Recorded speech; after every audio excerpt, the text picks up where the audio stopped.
ঈদুল আজহার দ্বিতীয় দিনে রাজধানীর অনেক স্থানে চলছে পশু কোরবানি। তবে বর্জ্য অপসারণে ধীর গতির অভিযোগ নগরবাসীর। পশু কোরবানি ও বর্জ্য অপসারণের খবর জানাতে রাজধানীর নাজিরা বাজার এলাকা থেকে যুক্ত হচ্ছেন সহকর্মী ইমদাদুল আজাদ। এছাড়া শাহজাহানপুর এলাকায় আছেন সহকর্মী নাইম কামাল।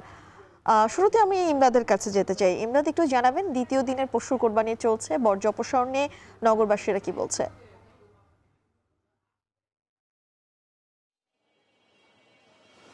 আমি আজকে কোরবানির দ্বিতীয় দিন হলেও পুরো দমে পশু কোরবানি চলছে। যেমন আমি এখন নাজিরা বাজারে আছি। এলাকার মানুষের একটা ঐতিহাসিক পারিবারিক ঐতিহ্যে বলা যায় যে তারা কোরবানির দ্বিতীয় দিনে পশু কোরবানি করে থাকেন। এখানকার মানুষরা যেটি আসলে বলছেন যে তারা কোরবানির প্রথম দিনে সাধারণত কসাইয়ের একটা চড়া মূল্য থাকে বা কসাইদের ব্যস্ততা থাকে, যার কারণে কসাইদের সহজে পাওয়া যায় না, তাই তারা দ্বিতীয় দিন কোরবানি করছেন। অনেকেই আবার বলছেন প্রথম দিন তারা অনেকেই ব্যবসা প্রতিষ্ঠান চালিয়েছেন বা অনেকেই বেসরকারি বা অন্য চাকুরিজীবী যারা ছিলেন তারা চাকুরিতে মনোযোগ দিয়েছেন, পরিবারের সাথে সময় কাটিয়েছেন, আত্মীয়দের সাথে সময় কাটিয়েছেন, এবং দ্বিতীয় দিন তারা পরিবারের সবাই মিলে এখন কোরবানি দিচ্ছেন।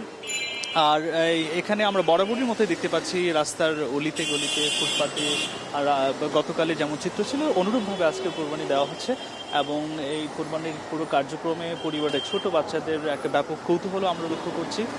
আর সব মিলিয়ে যদি বর্জ্য অপসারণের কথা যদি বলতে হয়, আজকে যে আমরা চিত্র দেখতে পাচ্ছি, যেমন রাস্তার পাশে কোরবানি দেওয়া হচ্ছে, অনুরূপভাবে কোরবানি দেওয়ার পর যারা কোরবানি দিচ্ছেন তারা নিজেরাই স্বতঃস্ফূর্তভাবে সেগুলো ধুয়ে মুছে পরিষ্কার করার চেষ্টা করছেন, বা অনেক ক্ষেত্রে যেমন পানি দিচ্ছেন, ব্লিচিং পাউডার দিয়েও ধোয়ার চেষ্টা করছেন। পাশাপাশি সিটি কর্পোরেশনের যারা পরিচ্ছন্নতা কর্মী তারা তো আছেনই। আমার ঠিক ক্যামেরায় এখন যেমনটি দেখছেন যে সিটি কর্পোরেশনের যারা পরিচ্ছন্নতা কর্মী আছেন, এই পরিচ্ছন্নতা কর্মী গাড়িগুলো দিয়ে বর্জ্য অপসারণ করার চেষ্টা করা হচ্ছে। আমরা সকাল থেকে এই দৃশ্যগুলো দেখছি যে গতকাল বা আজকে দক্ষিণের প্রশাসক আব্দুল সালামও জানিয়েছেন যে গতকাল হয়তো কিছুটা সিটি কর্পোরেশনের গাড়ির স্বল্পতা ছিল, যার কারণে অনেক এলাকায় হয়তো সেভাবে বর্জ্য অপসারণ করা সম্ভব হয়নি। আমরা এখন সকাল থেকে দেখতে পাচ্ছি যে সিটি কর্পোরেশনের যে গাড়িগুলো রয়েছে নির্ধারিত এই গাড়িগুলো দিয়ে বর্জ্য অপসারণ করা হচ্ছে।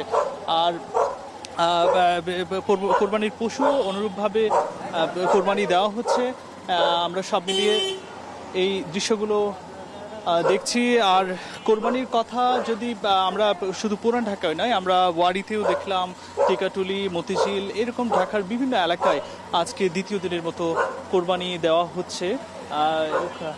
প্রত্যেক মানুষই আসলে এটি জানিয়েছেন যেহেতু ইসলামিক রীতি অনুযায়ী জিলহজ মাসের 10, 11 এবং 12 তারিখে কোরবানি দেওয়া যায়, তাই তারা বলছেন যে ঈদের প্রথম দিন যেমন কোরবানি দেওয়া যায়, দ্বিতীয় দিন বা তৃতীয় দিনেও সেই কোরবানি দেওয়া যায়। সেই রীতি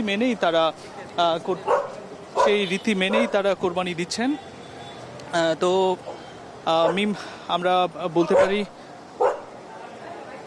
বলতে পারি যে ইসলামিক রীতি মেনে আজকেও এই বিশেষ করে পুরান ঢাকার মানুষরা ঐতিহাসিকভাবে দ্বিতীয় দিনের কোরবানি দিচ্ছেন, এবং বর্জ্য অপসারণ সিটি কর্পোরেশনের কর্মীরা যেমন বর্জ্য অপসারণ করছেন, যারা কোরবানি দিচ্ছেন তারা নিজেরাও এটা পরিচ্ছন্ন রাখার চেষ্টা করছেন।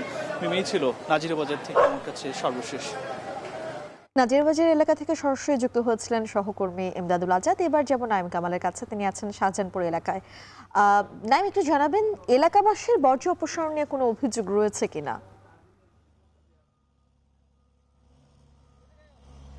জি ম্যাম, আপনি যেমনটি জানতে চেয়েছেন, আসলে এলাকাবাসীর বর্জ্য অপসারণ নিয়ে বিস্তর অভিযোগ রয়েছে। আমরা একটু আগে কিন্তু শাহজাহানপুরের আগে আমরা গিয়েছিলাম বাসাবো, সেখানে দেখি যে সড়কের উপরে কিন্তু সিটি কর্পোরেশন বর্জ্য ফেলে রেখেছে, অর্থাৎ একটি সড়ক পুরোপুরি বন্ধ হয়ে গেছিল বর্জ্যের কারণে। তো আমরা সেখানে স্থানীয়দের সাথে কথা বলেছিলাম, তারা বলেছেন যে গতকাল থেকেই কিন্তু বিভিন্ন জায়গা থেকে বর্জ্য এনে সে সড়কের মধ্যে ফেলে রেখেছে। যদিও সিটি কর্পোরেশন বলছে যে তারা বিভিন্ন জায়গা থেকে বর্জ্য এনে সড়কের এক পাশে স্তূপ করে রাখে, সেখান থেকে বড় ট্রাকে করে তারা নিয়ে যায়, কিন্তু আমরা দেখেছি পুরো সড়কে কিন্তু ছড়িয়ে ছিটিয়ে সেটি ছিল।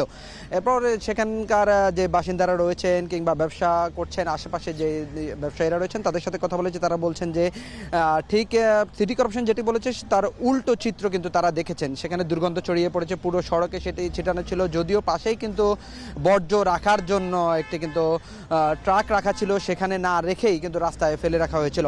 এছাড়া আমরা দেখেছি যে এরপরেই কিন্তু আমরা শাহজাহানপুরের বিভিন্ন বিভিন্ন সড়ক ঘুরেছি, সেখানে দেখেছি যে পশুর বর্জ্য সড়কের মধ্যে স্তূপ করে বিভিন্ন জায়গায় রাখা হয়েছে। সেখানেও কিন্তু ময়লা আবর্জনার গন্ধে কিন্তু পুরো এলাকা ছড়িয়ে গিয়েছে। এরপরে কিন্তু শাহজাহানপুরে যে মাঠটি রয়েছে এই মাঠে কিন্তু পশুর হাট বসেছিল, মাঠ ছড়িয়ে কিন্তু পশুর হাটটি পুরো শাহজাহানপুরের বিভিন্ন সড়কে ছড়িয়ে ছিটিয়ে গিয়েছিল। আজকে কিন্তু এখানে এসে সিটি কর্পোরেশনের যিনি প্রশাসক আব্দুল সালাম রয়েছেন তিনি এসে কিন্তু এই বর্জ্য অপসারণের কার্যক্রম উদ্বোধন করেছেন। আমরা দেখতে পাচ্ছেন এই যে এখানে কিছু হুইল ডোজার এবং হুইল লোডার দুটি কিন্তু রয়েছে। হুইল ডোজার দিয়ে কিন্তু পুরো মাঠটাকে সমান করার চেষ্টা করছে, আর হুইল ডোজার যেটি রয়েছে লোডার সেটি দিয়ে কিন্তু ট্রাকে ময়লা ওঠানোর কাজ চলছে।